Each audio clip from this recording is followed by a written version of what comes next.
What's up, everybody?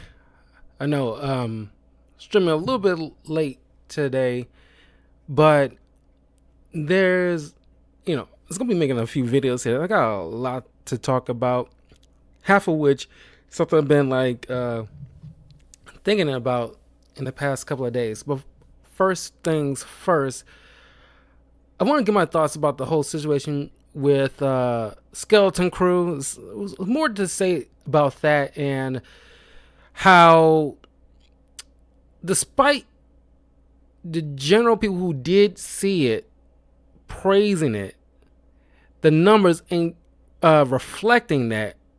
All because the poison, at least the the radiation after effects, the fallout, I should say, from what it was, the Acolyte. It's just the unfair point of view that Skeleton Crew has been getting. But before I continue, please do me a huge favor. Leave a comment below. Let me know if you agree with my take on this this situation. But also, like the video, follow me in the links in the description below, such as my YouTube channel, Twitch, Patreon. The links are in the description below. Now, if you've seen my spoiler review of season 1 of Skeleton Crew, it's in my on my YouTube channel, and everybody's definitely giving their opinions about it. But I'm just like, first and foremost, is up in the air whether or not this will get a second season. Now, I don't want to come across like those crybabies who are trying to die on the hill of the Acolyte. Someone like is, not as bad, or is only, canceled because of the haters and all this stuff. No, it's objectively bad. Like, I'm a Star Wars fan, like many people, people who I know and trust their opinions, who like Star Wars as well, watch this and pretty much, well, for the most part, in agreement, being fair and objective or whatever. No, that show was terrible. It's not even just a terrible Star Wars show. It's a terrible show in general.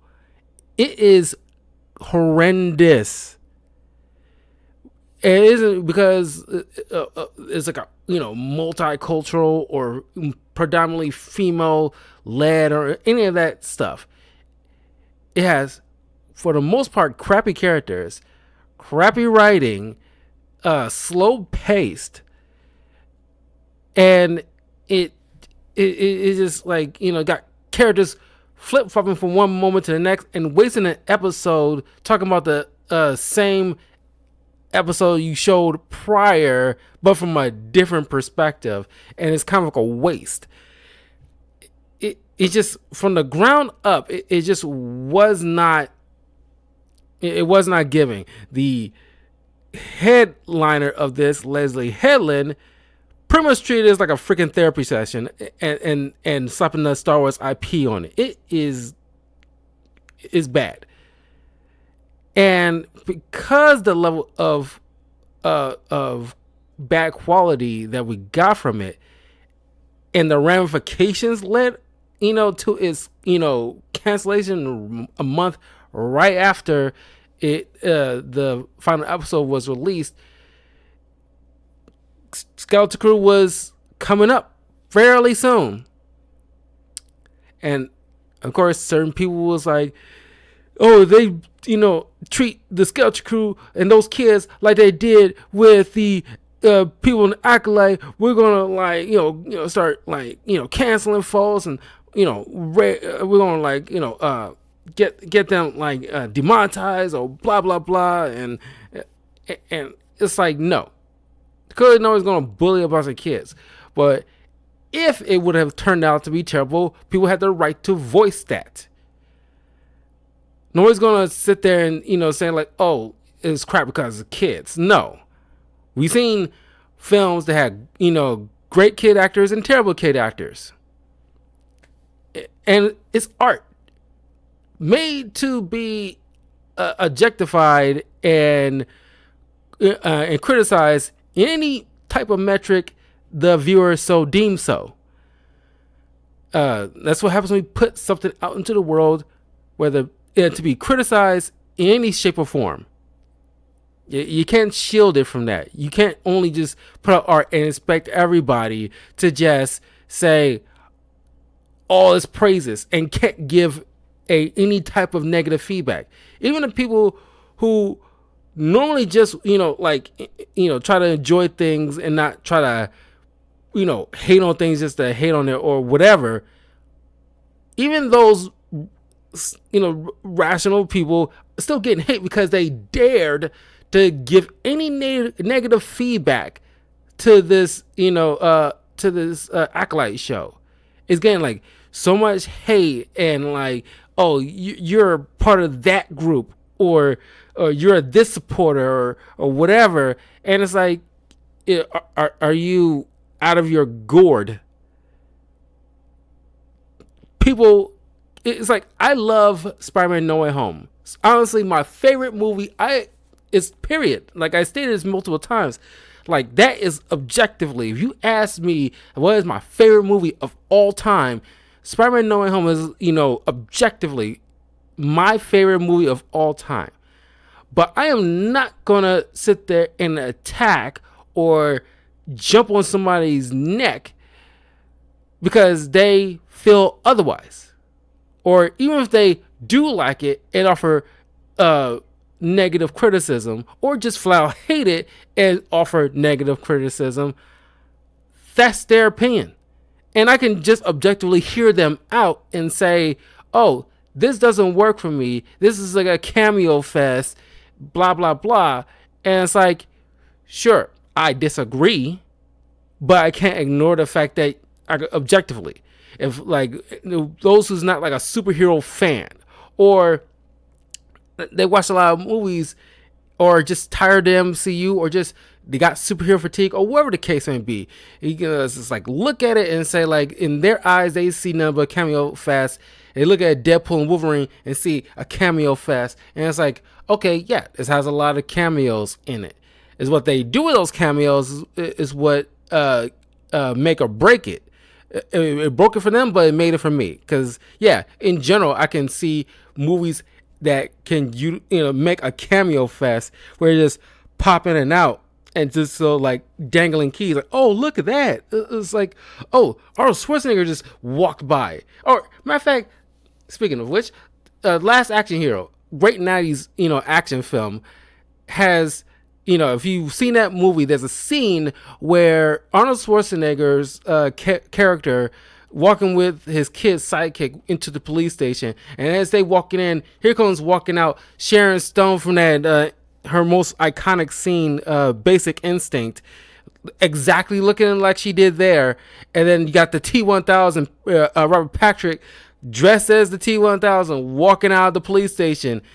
And yes, that is a, you can argue that is a cameo fest, but it was just like, oh, look at that. They didn't have to say a word. It's just like, but something like Spider-Man No Way Home, where like you got all these characters who come from these other Spider-Man films that we watched over the years, coming in and actually do something with them. They're not just have Sandman walk behind the scenes like, hello, and walk out, and that's it. That's what they did with Wonder Woman and BVS, basically. But I'm not going to, attack them because they view it differently from me. That's how, some people are treating others for having a difference of opinion when it comes to Acolyte. You can, if you happen to like Acolyte, that's your business. But you cannot objectively, just be bullheaded about it and say like, oh, you're an Islamophobe, because, people generally did not care for it. and say it was like an objectively bad show, and it causes toxicity among. And I kind of blame, Leslie Headland and Kathleen Kennedy, because they kind of, and by extension, Bob Iger and Dave Filoni, who pretty much should be green lighting a lot of these stuff and like sifting through it before he green lights anything, and say, does this really narratively fit in the Star Wars lore and canon? Does this objectively make sense? You look at the script and it's like, does this legitimately make sense in overall canon? Does this serve the overall canon?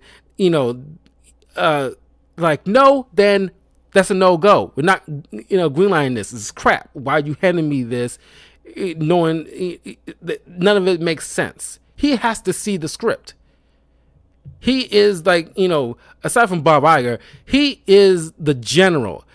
Everything comes at his desk. He has to give it his seal of approval. And the fact that he approved this mess says a lot to his judgment.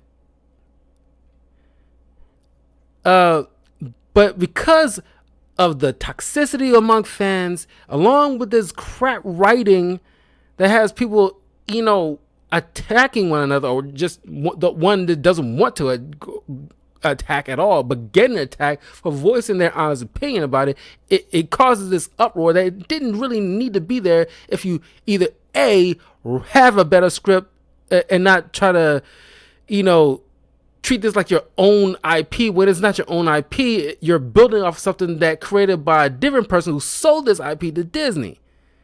It's his baby. He trusts you to carry it forward into the future with care and respect, which you clearly did not do in this case. I mean, some might argue there's been other cases, but I'm just using this as like this, singular example for right now.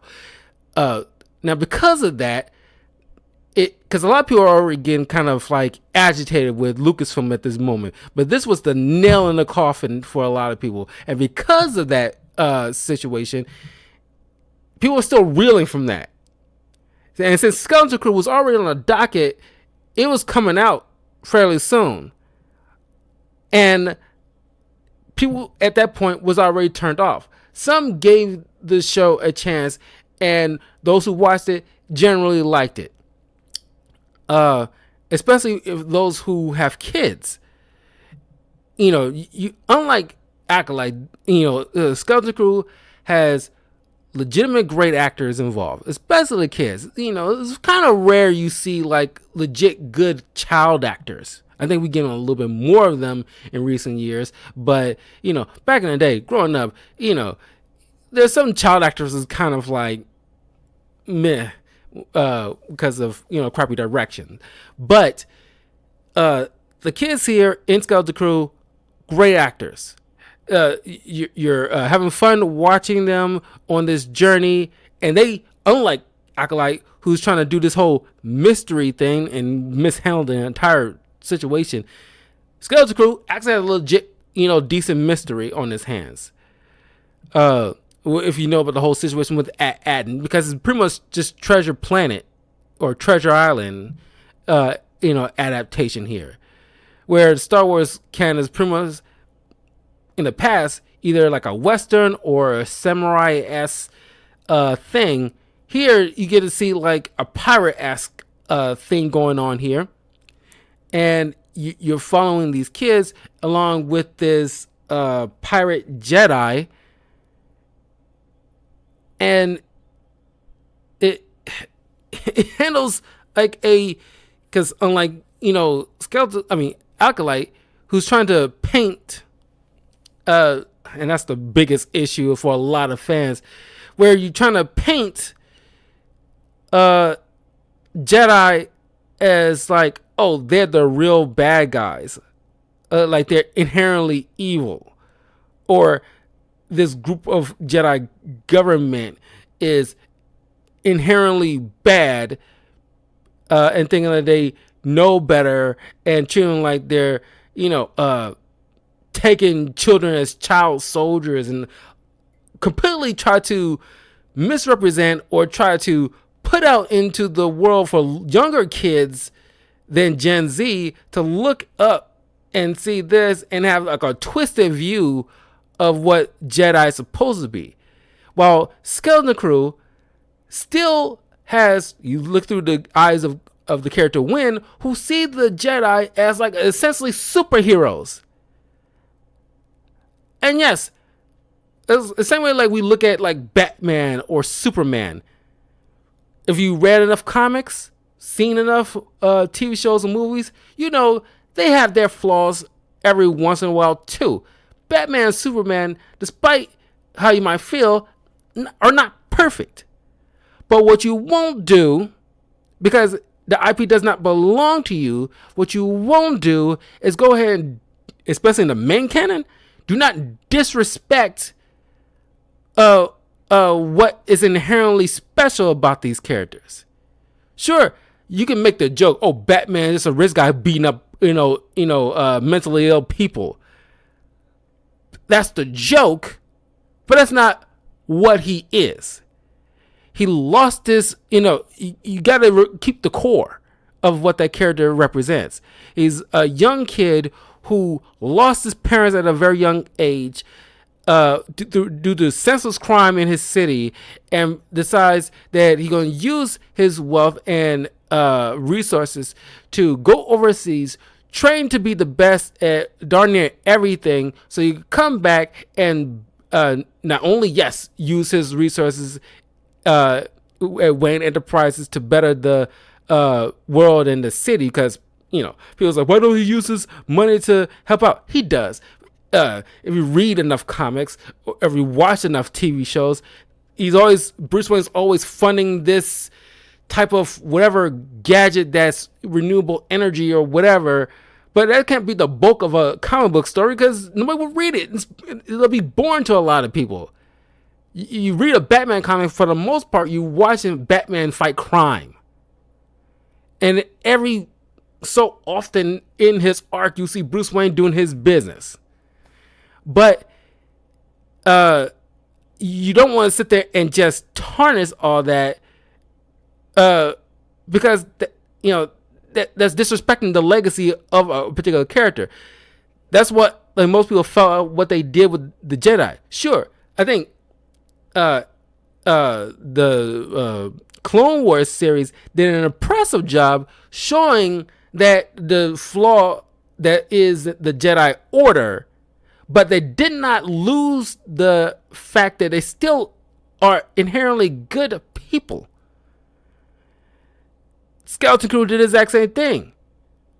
But you see that somebody like Jod, who is pretty much still taught certain ways of the Jedi, thanks to his master, before she got killed by, the Empire. He still he saw that, and that kind of really messed him up. He had to see his master get slaughtered in front of him, and he just took what he learned to help him survive and get through the galaxy. If she would have survived, he probably would have turned out like like a typical Jedi would. But that didn't work out that way for him. So he did what he could to survive. He's not inherently just evil like Palpatine, but he's definitely he's just a survivor. If he can avoid it, he would not bother to kill anybody. And that's what separates him from just overall evilness. That he avoids trying to really hurt people. If push come to shove, in terms of survival, he would. And that is no thing to him. If he really wanted to, he had ample amount of opportunity to either desert those kids somewhere or just kill them off, which he did not at any point. And that's how Skeleton Crew handled the whole situation a lot better than Acolyte. But because the viewership was not there, because most people got just inherently sick of how Lucasfilm and Disney is mishandling the Star Wars canon. It's pretty much like a roller coaster at best right now, because You get like 2 good seasons out of The Mandalorian. I argue Star Wars Visions were in general pretty good, but it's made by other departments, usually over in Japan, that treated it very well. Tales of the Jedi was good, but Tales of the Empire was like most people might consider it bad, but I give it like a meh personally. It didn't hit the same way as Tales of the Jedi personally. Uh, but you got Andor, which is like stellar, like a stellar performance. I was hesitant even watching that because it's like, why would I watch a show about a guy who we know is going to die in a couple of years in the story anyway? But then I watched it anyway, and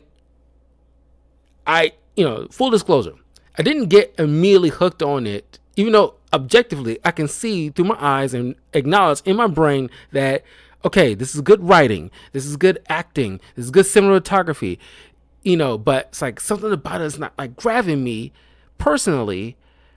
But when it got to the, because I'm not going to sit there and crap on it, because I can't crap on it, because I acknowledge that it's good, but I'm just somehow not hooked on it. But as soon as they got to the prison scene, then, oh my God, then it clicks. I don't know, maybe you just need something that kind of allows it to grab you.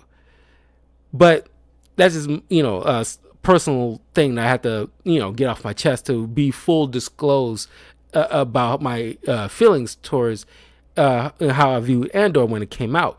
But it is objectively great. It's handled properly, even though the people behind Andor is not necessarily like a Star Wars fan either.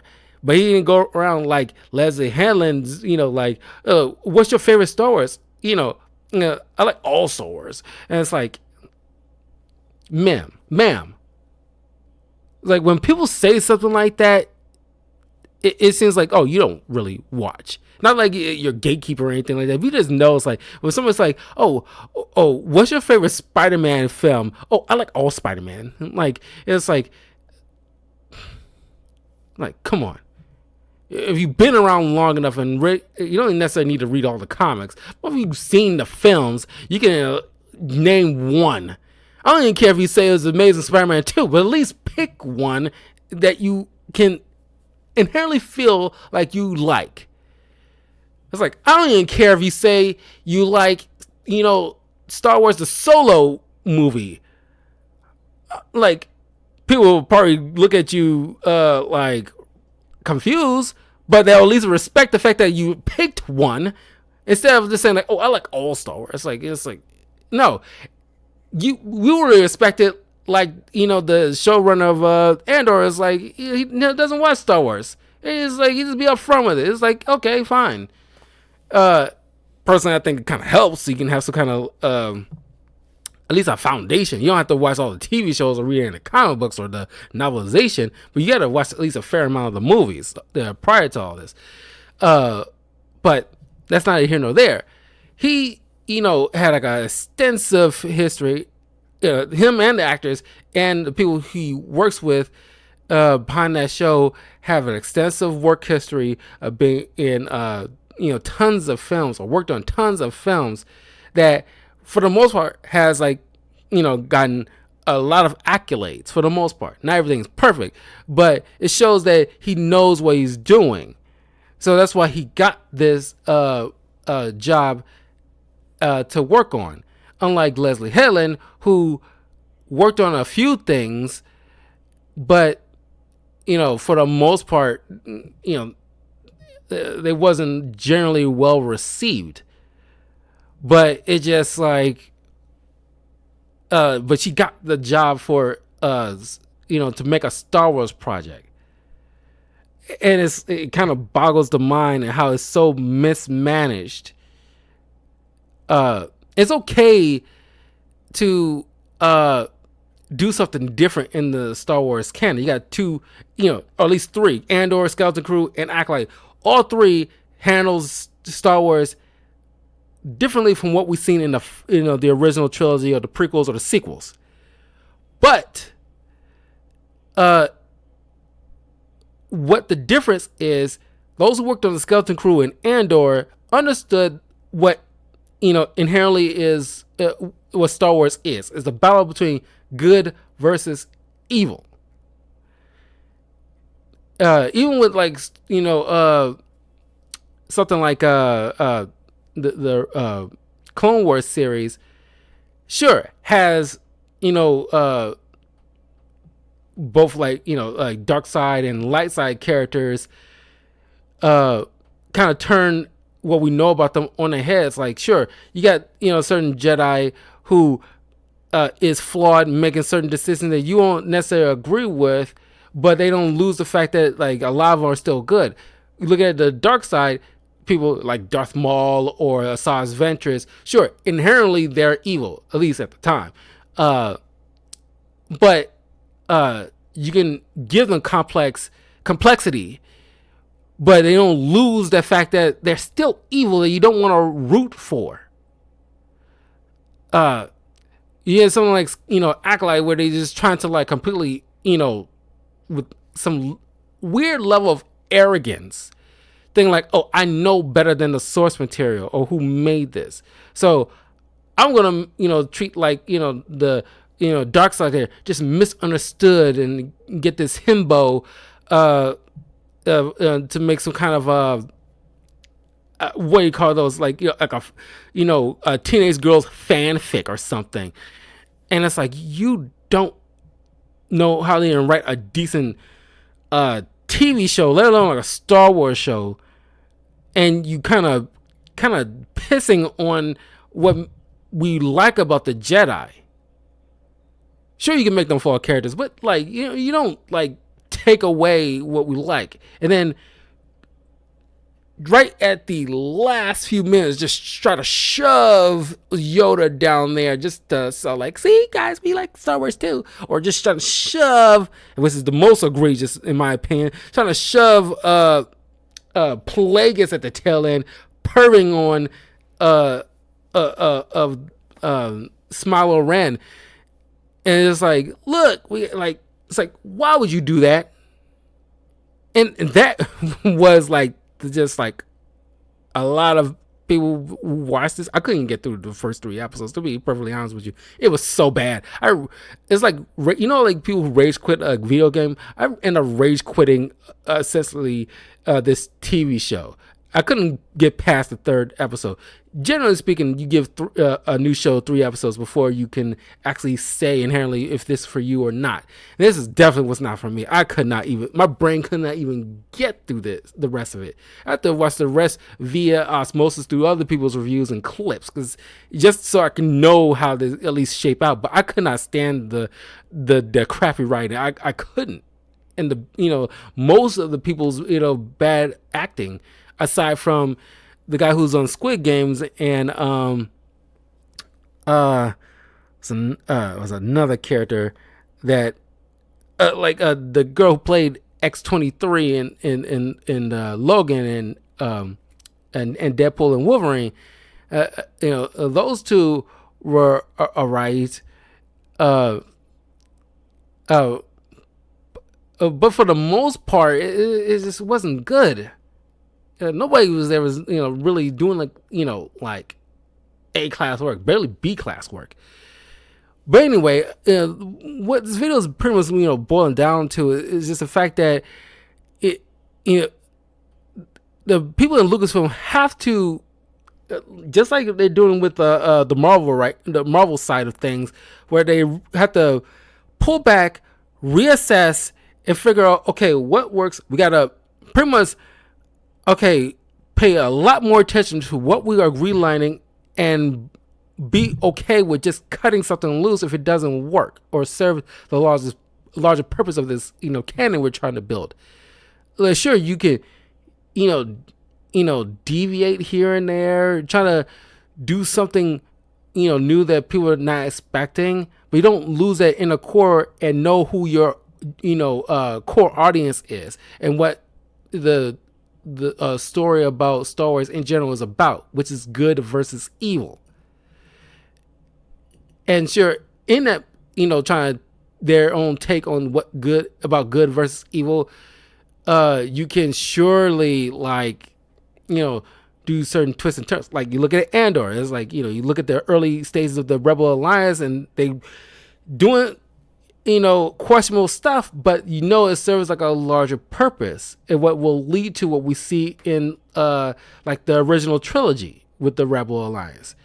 And you see like, you know, making like the Empire, who are still objectively bad, but having their own personal issues and distinct personalities and goals, which that's another thing with the Acolyte. Nobody doesn't seem like they have like a goal or objective. Like, what was the whole purpose of the whole entire thing? That is completely kind of fell by the wayside. But we know what the goals are in Skeleton Crew: trying to get home and, you know, figure out what, you know, is at Atten. You look at something like you know, Andor. What is overall goal? Trying to start this Rebel Alliance who can combat this fascist, you know, government that is going bonkers, you know, for the rest of the galaxy, that's pushing people to further into the Rebel Alliance to build up an army to stop this fascist force. But it's just like I said, you know what's good with Star Wars and, you know, what's bad with Star Wars. It's all roller coastery, and people don't want to. You know, Star Wars used to be treated like something special, where we barely, you know, back in the day we barely got them. It was like, you know, rare occasions, and when they come out, it's like a huge event. Now, Disney and Lucasfilm is treating it like it's content now. It's not nothing special you need to treat with care. It's content, and we need to put more out so we can keep this money train going. There's nothing wrong because it's still a business. Nothing wrong with that, but you seem to, you know, sometimes you seem to put more emphasis on the business side of things than the creative side, and that's partially why I think they kind of greenlit, you know, that Acolyte, because they see it's a business, forces female, multicultural, blah blah blah, and that's where the money kind of swung this way, which we'll get into in another video because about DEI, but they seem to prioritize the message, or, you know, what looks good in terms of agenda making, breaking norms, blah blah blah. So the whole story aspect is pushed off to the side or nearly just forgotten about altogether. And so you get this roller coaster of a situation with, you know, Star Wars ever since, right? Honestly, since Last Jedi, to be honest, but to be gracious, ever since Rise of Skywalker, it's been on a roller coaster ever since, and it hasn't been like a steady, you know, up climb, or a steady pace. It's been up and down, and and that only shows that you don't have the right people behind these things to call the shots and greenlight certain projects and be okay with not letting, you know, something go altogether, and have people you trust that you work with to say like, okay, you helm this thing, I trust you. You have all like some good history working with credible stuff that has, you know, gotten a lot of praise in the past. You head this thing. Because the guy who had Andor had like, you know, the Born Identity, or was it Born Supremacy or something like that, and a couple of other things. And you got actors who've been in the game for a very long time, worked on many projects before, so they bring out great performances. Like, I imagine the guy who played Cassian Andor, you know, had to play his own twin. He can make that work, unlike Amanda Stenberg, who might have done a great job, performance in Hunger Games, but here I'm not sure she lost her mojo or something. I'm not sure what happened, but I bet the guy who played Cassian Andor, he plays his own twin. He makes them very distinct with distinct motivations that makes it more intriguing to watch. Yeah, Amanda Stenberg, who's playing Osha and May, and they pretty much same personality, no distinct, you know, interest, or you don't even have different hairstyles at the very least. It's just like the whole entire thing was like a whole, like I said, it was poison, and now it's kind of affecting, you know, a Skeleton Crew, and Lord knows I doubt it's going to affect Andor because it's it won't come out until much later this year.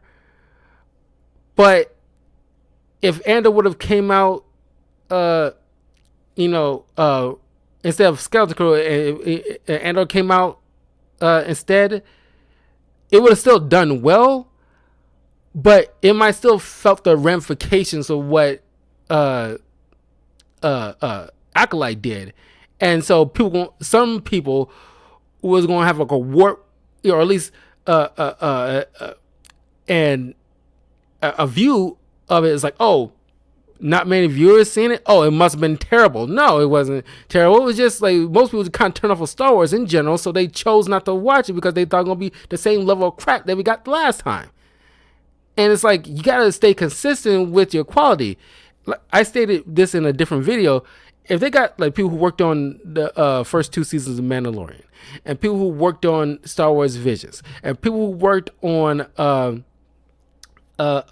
Skeleton Crew, like John Watts and those guys, just for examples, if you got those guys helming these, if they wanted to, helming other Star Wars projects, like what else can you work on? What can you talk about? This and that and the third.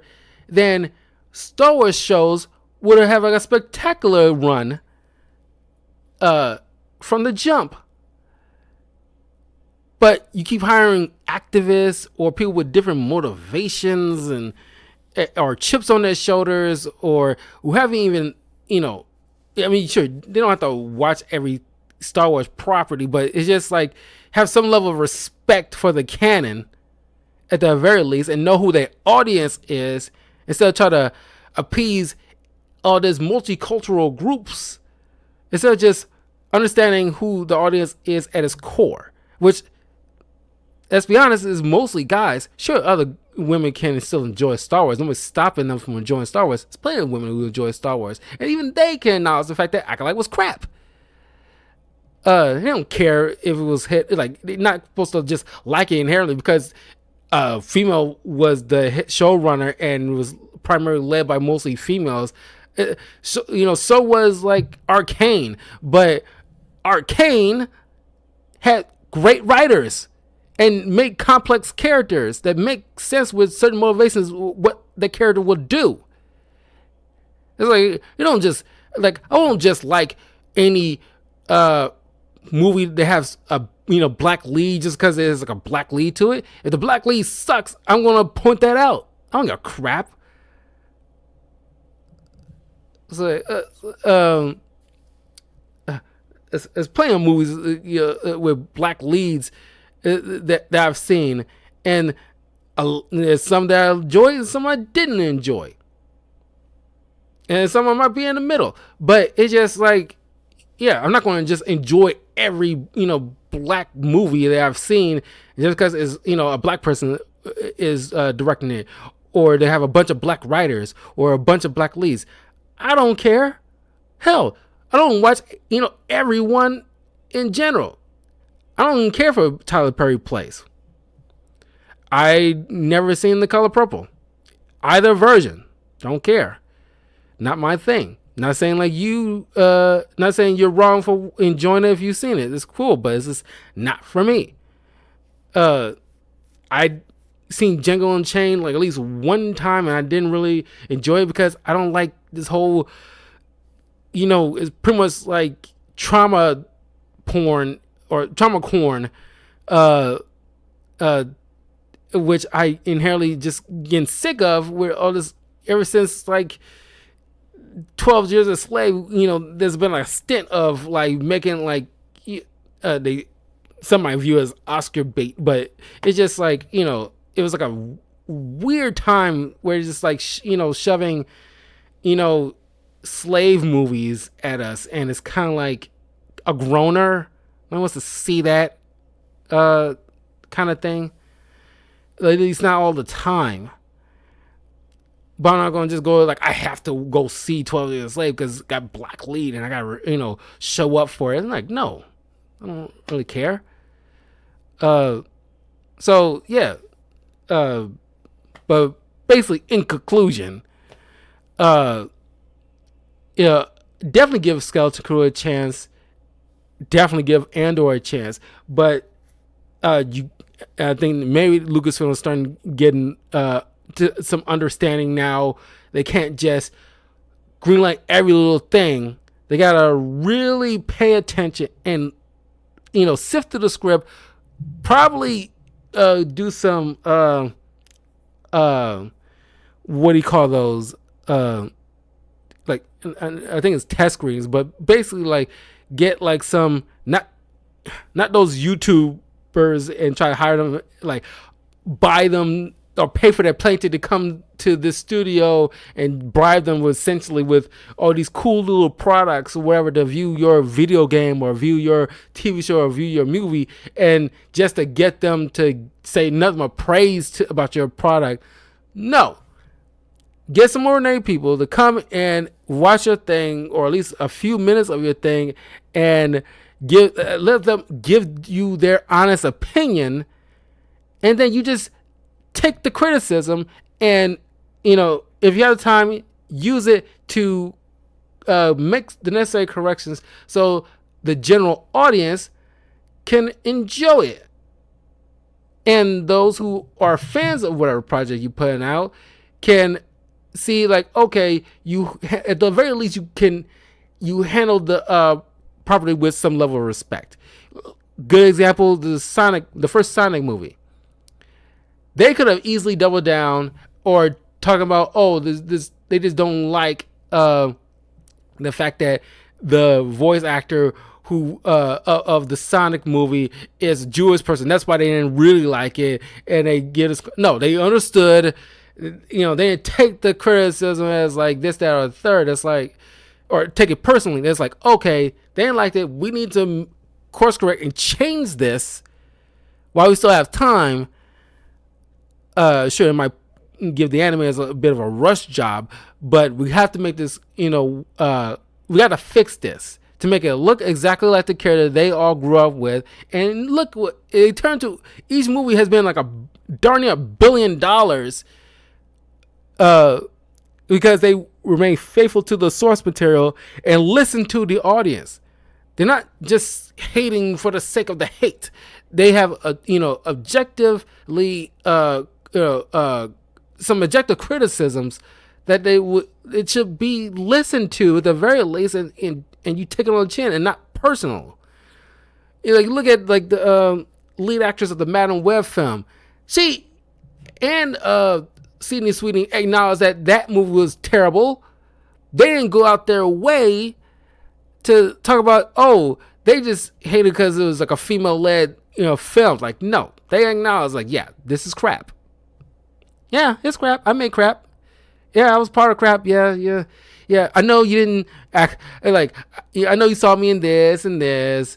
I know you didn't watch Madam Web, and they take it in stride, and that's why they are even popular now than it was then, because they acknowledge about what's the objectively bad. They didn't take it personal.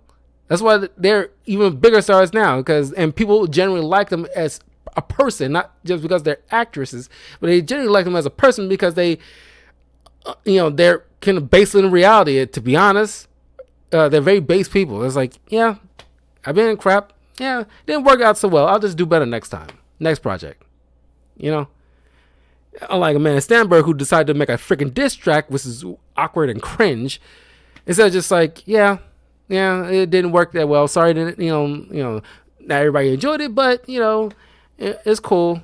It's not really for everybody. People would have respected her more for that, but instead now we see like, you're an asshole. Got it. Thanks for letting us know. Now we probably next whatever project you in, people in general are not going to support you, whether or not you do a good job or not. Most people probably won't come because they see you as like a petty asshole. But yeah, just don't let Acolyte affect any projects down the line, because you might end up missing out on something that's generally good. Skeleton Crew is a great show. If you haven't seen it, please give it a chance. It is really good, especially great for your children or nieces or nephews if you have any. Great coming of age story, pretty much, and definitely check out Andor because I'm super excited for that one that's coming out because I know that's going to be good. And showrunners expressed like, no, it's going to be 2 seasons. You're not going to make me make more. That's how you end up with Joker 2. If you only got enough story you want to tell within 2 seasons, that's all you're getting. Let it be done. Or if you only have enough story to tell with just 1 season, tell it. Let it be done. The only issue I probably have with Skeleton Crew is just like how abruptly it ended by the last episode, where it doesn't feel complete. Where it's like, okay, like, now that the people on Aden realize they kind of been cut off from the world larger galaxy, and they kind of missed like a big uprising and fall of the Empire and this massive war, blah blah blah.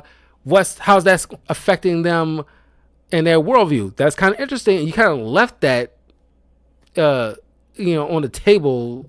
It doesn't feel all that satisfying. Or where the heck is Jod? All you see him is just watching from the office as his ship is crashing, and look of defeat on his face. And it's like, okay, did he escape? Did he slink off somewhere? Did he find did he hijack one of the rebel ships and kind of pissed off somewhere in the galaxy? What? But that's probably like my biggest criticism I have for the show, and that probably should be the only criticism, to be honest with you. But anyway, those are my thoughts.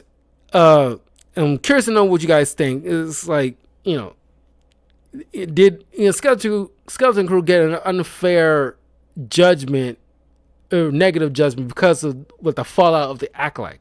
Because that's what I think. Because the viewership should have been a higher count than it is. At the very least, it should have, whatever viewership amount that it had, it should have been doubled for what we got right now. But it's not, because most people just kind of checked out of Star Wars, and that's the fault of Lucasfilm, because they ain't mindful of what they greenlight. But anyway, I will see you guys in a little bit. Got other videos I want to talk about, but I will see you all soon. Take care. Have a great day.